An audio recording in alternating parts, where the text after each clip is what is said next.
Silakan Pak Anies, ada yang mau disampaikan untuk masyarakat Kalimantan Timur? Iya, gini teman-teman sekalian, saya pun inginnya lebih lama lagi di sini teman-teman, ya.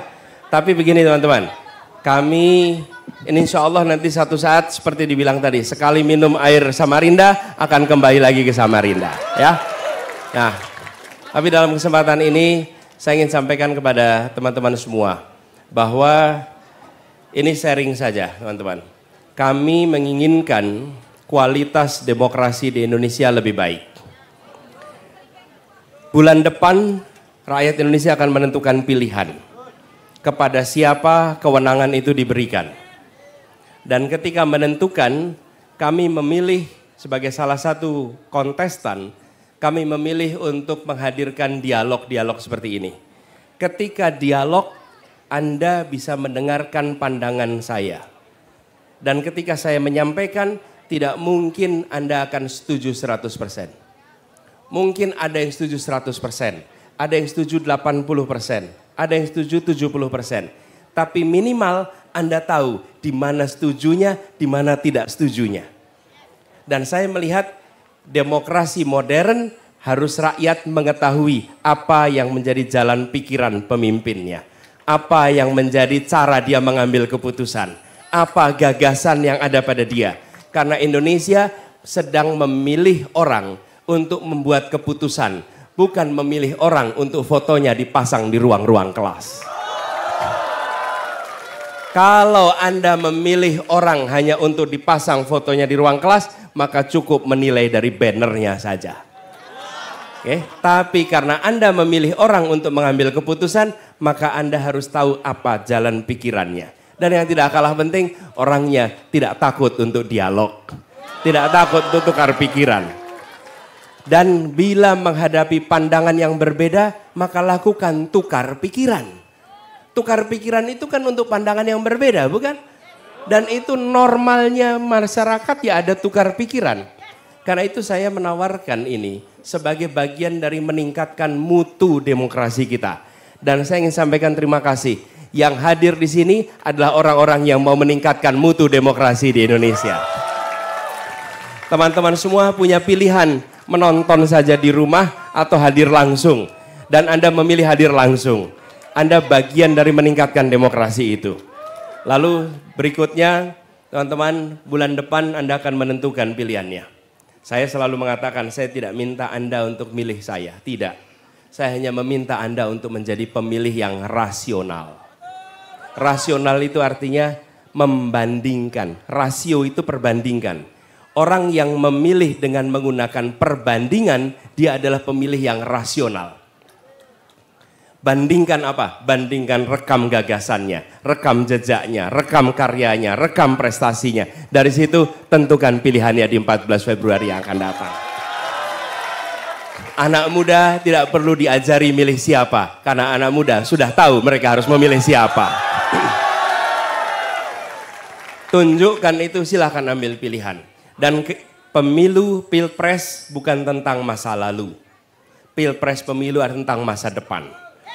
Tentang masa depan, konsekuensinya adalah keputusan masa depan yang akan dibuat oleh siapapun yang diberikan amanat. Karena itu saya mengajak kepada semua di sini, jangan sia-siakan hak pilih Anda. Bila pilpres diikuti hanya oleh 60% orang, maka yang 40% itu tidak ikut menentukan. Yang 60% lah yang menentukan. Dan insya Allah yang ada di tempat ini akan menjadi orang-orang yang menentukan pilihannya di 14 Februari yang akan datang. Saya ingin sampaikan terima kasih teman-teman. Hari ini kita berjumpa, mungkin waktunya tidak panjang.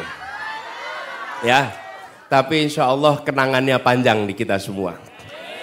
Dan saya ingin mengharapkan kepada semuanya, insya Allah apa yang tadi disampaikan, bila amanat itu diberikan, maka apa yang tadi dikatakan insya Allah akan dilaksanakan. Laksanakan. Kami selalu berhati-hati di dalam menyampaikan rencana. Kenapa? Karena rakyat sudah capek dengan janji yang tidak dilaksanakan. Dan itu adalah beban moral tersendiri bagi saya. Saya ingat maju pilkada di Jakarta, datang ke kampung-kampung berkampanye, bersilaturahmi dengan warga. Apa kata warga di sana? Pak Anies, kami tidak minta macam-macam, kami cuma minta satu saja. Bapak akan di sini 5 tahun atau Bapak tengah jalan akan pergi? Ya, kenapa? Karena mereka pernah punya harapan. Lalu di tengah jalan pindah. Nah yang berikutnya repot ngadepinnya. Karena dia berhadapan dengan masyarakat yang bilang, sebentar Pak. Dulu ada yang begini nih Pak nih. Lalu pergi. Jadi saya mengatakan kami hati-hati di situ. Yang terakhir nih teman-teman. Ini bulan Januari tanggalnya 11. Akhir tahun kemarin saya diajak refleksi akhir, bukan diajak, ada yang bertanya, Pak apa refleksi akhir tahunnya? Lalu ini yang saya sampaikan. Tahun 2023 adalah tahun dalam hidup saya yang sangat mengesankan. Karena di tahun itu, tahun saya berjabat tangan terbanyak dalam usia hidup saya. Belum pernah saya salaman sebanyak tahun 2023. Ratusan ribu mungkin jutaan orang yang saya bersalaman.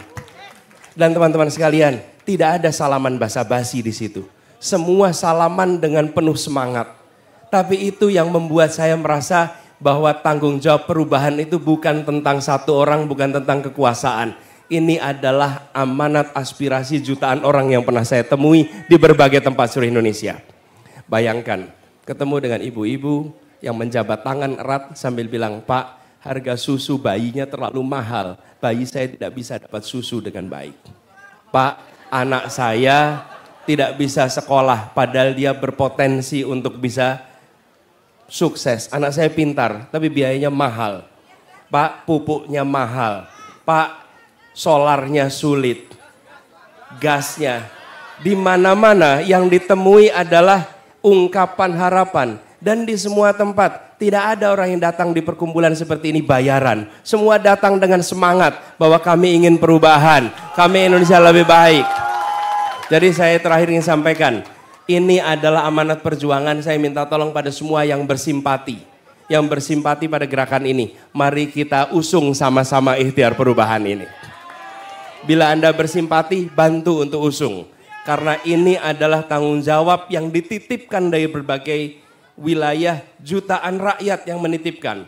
Saya yang ketimpa amanat itu bersama teman-teman yang lain, saya berharap dibantu untuk mengusung amanat ini. Siap? Insya Allah kita ikhtiarkan 14 Februari menjadi hari perubahan Indonesia. Terima kasih buat semuanya, salam buat keluarga, salam buat teman-teman. Insya Allah kita jumpa di waktu yang akan datang. Assalamualaikum warahmatullahi wabarakatuh.